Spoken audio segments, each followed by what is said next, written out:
Welcome to Sisan একাডেমিতে স্বাগত। আজকে আমরা নিমেষে অঙ্ক সিরিজের ক্লাস নাম্বার 157 শুরু করব। যারা কম্পিটিটিভ এক্সামে প্রিপারেশন নিচ্ছ অ্যারিথমেটিকের জন্য অবশ্যই ভিডিওটা শেষ পর্যন্ত দেখো। এই টাইপের কোশ্চেন তোমরা পরীক্ষা পাবে। ওকে, ভিডিওটা মন দিয়ে শেষ পর্যন্ত দেখো। যদি ভালো লেগে থাকে তাহলে অবশ্যই একটা লাইক করো, বন্ধুদের সঙ্গে শেয়ার করো, আর চ্যানেলে নতুন হলে অবশ্যই সাবস্ক্রাইব করো।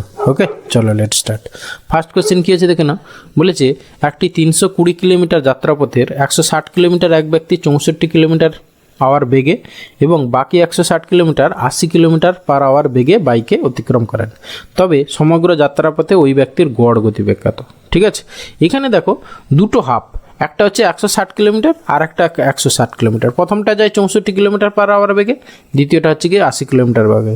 তাহলে এইটাকে আমরা জাস্ট ফর্মুলা অ্যাপ্লাই করে দাও 2xy/x+y, ব্যাস সেটাই হবে অ্যান্সার।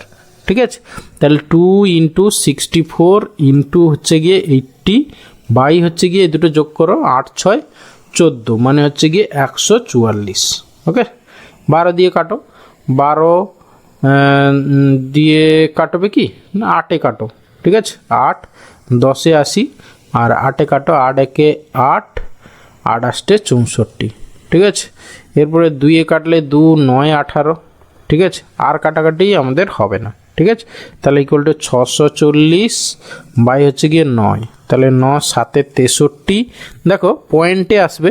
ঠিক আছে, 9 × 7 = 63, তাহলে থাকছে 10, মানে 9 কে 9 মানে 71 পয়েন্ট সামথিং হবে, মানে অপশান ডি অ্যান্সার।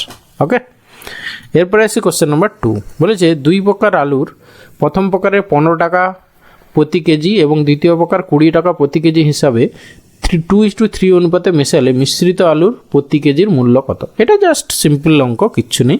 প্রথম প্রকারে হচ্ছে গিয়ে দেখো 2:3, প্রথম প্রকারের 2 কেজি ধরে নাও, দ্বিতীয় প্রকারে 3 কেজি ধরে নাও, তাহলে 2 × 15 প্রথম প্রকারের দাম হয়ে গেল, তারপরে 3 × 20 হয়ে গেল, টোটাল হয়ে গেল 5 কেজি। এখানে 2 কেজি আর এখানে 3 কেজি, 5 কেজি, তাহলে 5 দিয়ে ভাগ করে দাও, যেটাই হবে সেটাই অ্যান্সার। ওকে, তাহলে এই 5 দিয়ে আগে কাটাকাটি করে নাও, 5 × 3 = 15, এই 5 দিয়ে একে যদি কাটাকাটি করো 5 × 4 = 20।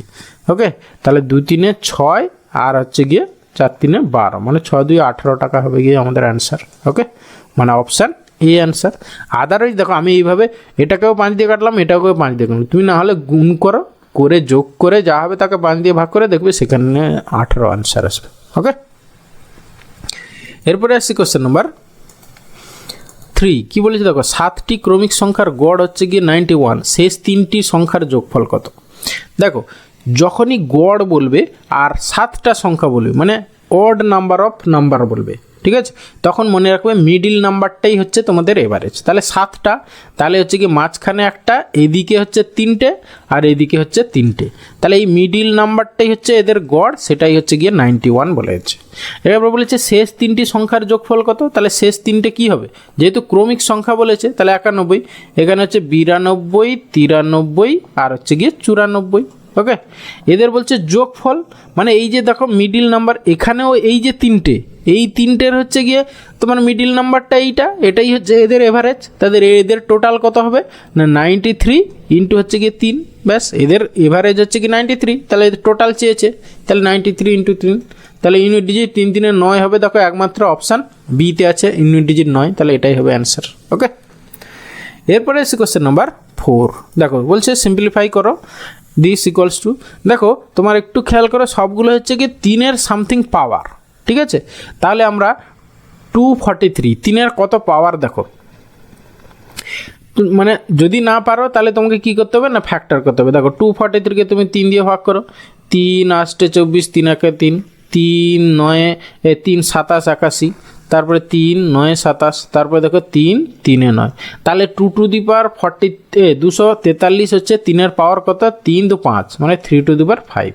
ওকে, আরগুলো আমরা পারবো। এবার তাহলে আমরা সিম্পলিফাই করি, তাহলে ইকুয়াল টু কত হবে, তাহলে এইটাকে আমরা কি লিখতে পারি 3⁵ ভিতরেরটা, আর ভিতরের পাওয়ার বাইরের পাওয়ার গুণ হয়ে যাবে, তাহলে এত ইন্টু n/5, এটা হলো ইন্টু, তারপর এটা দেখো 3⁵, তোমার যা আছে এটাকে রেখে দাও এখনই 2n + 1। ওকে, নিচে দেখো কত হচ্ছে, এটাকে আমার 9কে 3 স্কোয়ার লিখতে পারি, তাহলে 3 × 2 × n হবে। ঠিক আছে, বাইরের পাওয়ার ভিতরের পাওয়ার ইন্টু 3⁵ হচ্ছে n-1, ব্যাস এখানে এই 5 কেটে গেল। এবারে সবগুলোকে একবারে উপরে নিয়ে চলে যাব। তাহলে 3-র পাওয়ার কত কত হচ্ছে দেখো, উপরেরগুলো যা আছে যোগ করে নিই আমরা। এখানে n আছে, এখানে 2n + 1, মানে গুণ থাকলে পাওয়ারে পাওয়ারে যোগ হয়ে যায়। তাহলে এখানে 3n + 1 হয়ে যাবে উপরে, 3n + 1। আর নিচে কত দেখো, এখানে 2n আর এখানে হচ্ছে গিয়ে তোমার n, মানে 3n - 1, নিচে হচ্ছে 3n - 1। তাহলে এইটা যখন উপরে যাবে তখন হচ্ছে মাইনাস হয়ে যাবে, তাহলে -3n - 1 সে +1 হয়ে যাবে। ব্যাস, তাহলে এই 3n কেটে গেল, তাহলে পড়ে থাকলো কি 3^2। 3^2 হবে আমাদের অ্যান্সার, মানে অপশান এ অ্যান্সার। ওকে, এরপরে এসি কোশ্চেন নাম্বার 5। দেখো জাস্ট করণী প্রবলেম আছে, তাহলে এটাকে আমাদের সলভ করতে হবে। ঠিক আছে, যেগুলো বড় বড় আছে সেগুলোকে আমরা ছোট ছোট করে নেব। হ্যাঁ, প্রথমে দেখো কি আছে, প্রথমে হচ্ছে উপরে 3 + √6 আছে, থাক। ঠিক আছে, উপরে আমার 3 + √6, নিচে দেখি কি আছে 5√3, এটাকে কিছু করা যাবে না, মাইনাস এইখানে দেখো 12 আছে। 12কে যদি আমরা কি লিখতে পারি, 12 মানে হচ্ছে কি 4 × 3, 4 হলে রুটের ভিতরে যদি থাকে তাহলে এটাকে আমরা বাইরে যখনই আসবে তখন 2√3 হয়ে যাবে এটা। ঠিক আছে, তাহলে বাইরে একটা 2 ছিল, তাহলে 2 × 2 = 4, মানে 4√3 হয়ে গেল এইটা, মাইনাস এটা 32। দেখো তোমার হচ্ছে 16 2 × 32, 16-র জন্য 4 আসবে, তাহলে এটা 4√2 হয়ে যাবে। ঠিক আছে, আর একটা দেখো +√50 আছে, 50 মানে 25 2 × 50, তাহলে এটা কত হবে 5√2 হয়ে গেল। ব্যাস, এটাকে সিম্পলিফাই করো, তাহলে উপরে 3 + √6 থাকলো, নিচে হচ্ছে গিয়ে দেখো তোমার √3 কতগুলো হচ্ছে দেখো, 5√3 থেকে 4√3, মানে শুধু একটা √3 থাকলো, আর এখানে -4√2 + 5√2, মানে অ্যাকচুয়ালি +√2। ওকে, এবার উপরে থেকে যদি আমরা √3 কমন নিয়ে নিই, দেখো পড়ে থাকবে √3 + √2, এবার নিচে সেটা আছে। ঠিক আছে, তাহলে এটা কেটে গেল, তাহলে অ্যান্সার হলো শুধু √3, মানে অপশান সি অ্যান্সার। ওকে, এরপরে এসে কোশ্চেন নাম্বার 6 বলেছে, দেখো কি বলেছে, বলেছে একটি মিটিংয়ে উপস্থিত প্রত্যেকে একে অন্যের সঙ্গে করমর্দন করলো, মোট করমর্দন সংখ্যা 120 হলে মিটিংয়ে উপস্থিত ব্যক্তির সংখ্যা কত? ঠিক আছে, মনে রাখবে এর একটা শর্টকাট নিয়ম আছে। ঠিক আছে, এর শর্টকাট নিয়মটা কি, যদি n সংখ্যক ব্যক্তি উপস্থিত থাকে তাহলে n × n - 1/2 = হচ্ছে গিয়ে টোটাল নাম্বার অফ করমর্দন সংখ্যা, মানে 120 এখানে। ঠিক আছে, তাহলে অপশান টেস্ট করো, যেই n এর ভ্যালুর জন্য এটা হচ্ছে সেটাই হবে তোমার অ্যান্সার। আচ্ছা, প্রথমে যদি আমরা 60 বসাই, তাহলে 60 × 59 হচ্ছে গিয়ে 2, তাহলে দেখো 2 এখানে 30 × 59 করলে 3 × 5 = 15, অনেক বেশি হয়ে যাচ্ছে, তাহলে অপশান এ হবে না। যদি 30 বসাই n এর ভ্যালু, তাহলে 30 × হচ্ছে গিয়ে তোমার 29 হচ্ছে গিয়ে 2, মানে হচ্ছে গিয়ে এটা হচ্ছে গিয়ে 15 আর এর ধরো এটা 30-এর যদি কাছে 15 × 3 = 450 হয়ে যাচ্ছে, বেশি হয়ে যাচ্ছে, এটাও হবে না। এবার যদি আমরা n এর ভ্যালু 16 বসাই, তাহলে 16 × এটা হচ্ছে 15 হচ্ছে গিয়ে 2, দেখো 2 দিয়ে কাটাকাটি গেলে 2 আসতে 16, 15 আসতে দেখো 120 মিলে যাচ্ছে। ব্যাস, এখানে অপশান সি হবে অ্যান্সার। ওকে, তাহলে এই শর্টকাট ফর্মুলাটা আমাদের মনে রাখতে হবে যে n × n - 1/2 হচ্ছে গিয়ে নাম্বার অফ করমর্দন যদি n সংখ্যক ব্যক্তি উপস্থিত থাকে। ওকে, এরপরে এসে কোশ্চেন নাম্বার 7 বলেছে একটি ঘড়িতে 1টায় 1 বার ঘন্টা বাজে, 2টায় 2 বার ঘন্টা বাজে, এইভাবে 12টায় 12 বার ঘন্টা বাজে, তবে সারাদিনে ঘড়িটিতে মোট কতবার ঘন্টা বাজবে? দেখো সারাদিনে হচ্ছে গিয়ে টোটাল 12 × 24 ঘন্টা। ঠিক আছে, তাহলে 1 থেকে 12টা পর্যন্ত কতগুলো ঘন্টা হচ্ছে আমরা কি করে পাবো? একটায় হচ্ছে একটা, দুটোয় হচ্ছে দুটো, এইভাবে প্লাস ... প্লাস 12টায় 12 বার ঘন্টা, তাহলে এইটার যোগ করব, ইন্টু 2 করে দেবো, কারণ সারাদিনে 12 দিয়ে 24 ঘন্টা যেহেতু, তাহলে এত ইন্টু 2 করলে যা হবে সেটাই অ্যান্সার। এবার এটা হচ্ছে কি দেখো স্বাভাবিক সংখ্যার যোগফল। ঠিক আছে, n × n + 1/2, তাহলে 2 তো আমাদের এমনি থাকলো, n মানে 12 × 12 + 1 মানে 13 হচ্ছে কি 2, এই 2 কেটে গেল। ঠিক আছে, তাহলে 13 × 12 গুণ করলে যা হবে অ্যান্সার সেটা। তাহলে ঠিক আছে, ইউনিট ডিজিট দেখো 3 × 2 = 6 হবে, একমাত্র একটাতে ইউনিট ডিজিট 6 আছে, ব্যাস ওটাই অ্যান্সার। ওকে, আর গুণ করার দরকার নেই। এরপরে আসি কোশ্চেন নাম্বার 8 বলেছে 11টি সংখ্যার গড় হলো 20, যদি প্রথম 6টি সংখ্যার গড় এত হয় এবং শেষ 6টি সংখ্যার গড় এত হয় তাহলে মাঝের সংখ্যাটি কত? ঠিক আছে, মানে তোমার দেখো টোটাল হচ্ছে 11টা সংখ্যা, মানে প্রথম 6টা এই পর্যন্ত গেল, আবার দেখো শেষ 6টা, মানে এইখান থেকে আবার এই 6টা, মানে এই যে 5th নাম্বারটা মানে 11টা মানে কি এদিকে 5টা আর এদিকে 5টা, 10টা, আর মাঝখানে একটা থাকছে, ঠিক আছে, 6th।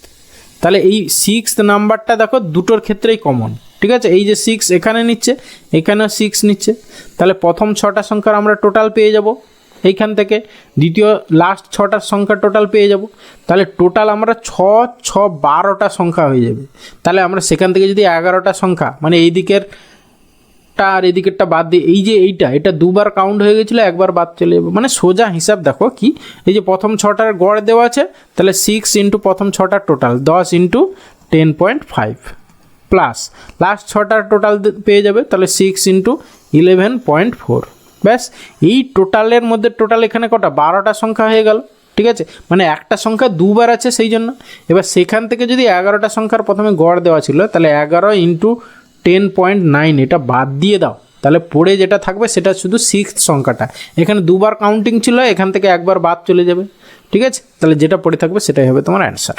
ওকে, আচ্ছা, এখান থেকে কিছু কমন টমন যাবে কি? আচ্ছা ছেড়ে দাও, গুণ করে ফেলো। এখানে 6 5 30 0 হাতে 3, 10 6 60 3 63, তাহলে 63.0 এটা। তারপর এটা হচ্ছে গিয়ে প্লাস হচ্ছে গিয়ে 11 6 4 24 4 হাতে 2, 11 6 66 67 68, মানে 68.4। মাইনাস হচ্ছে গিয়ে কত না হচ্ছে গিয়ে 11 9 99 9 আর 11 10 110 আর 9 মানে 119 এত। ব্যাস, তোমার এইখান থেকে এই দুটো যোগ করে এটা বাদ দিয়ে দাও, যা হবে সেটা অ্যান্সার। আচ্ছা, তাহলে এখানে দেখো 0.4 আর 8 3 11 1 হাতে 1 6 6 12 1 13, ঠিক আছে, মাইনাস হচ্ছে 119.9। আচ্ছা, এখানে ইউনিট ডিজিট দেখো 14 থেকে 9 5 14 0.5 হবে, ঠিক আছে। তাহলে অপশান ডি অ্যান্সার। ব্যাস, আর ভাবার দরকার নেই। ওকে, এরপরে আসি কোশ্চেন নাম্বার 9। বলেছে 18 সেন্টিমিটার দৈর্ঘ্য এবং 14 সেন্টিমিটার প্রস্থ বিশিষ্ট একটি আয়তক্ষেত্রের ভিতরের বৃহত্তম বৃত্তের ক্ষেত্রফল কত? আচ্ছা, আগে আমরা আয়তক্ষেত্রটা একটু ড্র করি। প্রথমে এইটা বলেছে 18 বাই হচ্ছে 14, ঠিক আছে, মানে এইটা হচ্ছে 18 আর এইটা হচ্ছে গিয়ে 14, ঠিক আছে। দেখো এর ভিতরে কি বলেছে, বৃহত্তম বৃত্ত অঙ্কন কিভাবে করা যাবে, মানে যেটা বৃহত্তম বৃত্ত হবে অ্যাকচুয়ালি তোমার এই রকম হবে আর কি, মানে এই যে প্রস্থটাই হবে গিয়ে তার কি ডায়ামিটার, ঠিক আছে, ঠিক আছে, এইটাই হচ্ছে এই প্রস্থটাই হবে গিয়ে তার ডায়ামিটার। তাহলে তার রেডিয়াস পেয়ে যাব, কত হবে 7 হবে, 14/2 মানে 7। তাহলে তার ক্ষেত্রফল, তাহলে হচ্ছে কি বৃত্তটার ক্ষেত্রফল কত হবে, পাই আর স্কোয়ার মানে 22/7 ইন্টু হচ্ছে 7 স্কোয়ার, একটা 7 কেটে যাবে, ঠিক আছে। তাহলে 22 ইন্টু 7 করলে যা হবে সেটা অ্যান্সার। 7 2 14 4, 7 2 14 1 15, মানে 154 স্কোয়ার সেন্টিমিটার, মানে অপশান এ অ্যান্সার। ওকে, এরপরে এসে question number 10 and final question. কী বলেছে দেখো, বলেছে একটি ট্যাঙ্ক একটি নল দ্বারা 6 ঘন্টায় পূর্ণ হয় এবং অপর একটি নল দ্বারা 9 ঘন্টায় খালি হয়। যদি নল দুটি একত্রে খুলে দেওয়া হয় তবে ট্যাঙ্কটি ভর্তি হতে কত সময় লাগবে? দেখো একটা হচ্ছে পূর্ণ করে জল পূর্ণ, আর একটা হচ্ছে গিয়ে তোমার খালি করে। তখন যদি দুটোই পূর্ণ করতো তখন আমরা দুটোর গুণ বাই দুটোর যোগ করে দিতাম, কিন্তু একটা পূর্ণ একটা খালি, তাহলে এখানে কি করব না দুটোর গুণ মানে 6 ইন্টু 9 বাই হচ্ছে দুটোর ডিফারেন্স মানে 6 ডিফারেন্স 9। ওকে, তাহলে 6 ইন্টু 9 বাই 6 আর 9 এর ডিফারেন্স কত 3, তাহলে 3 3 এ 9 মানে 6 3 18 ঘন্টা লাগবে, অপশান ডি অ্যান্সার।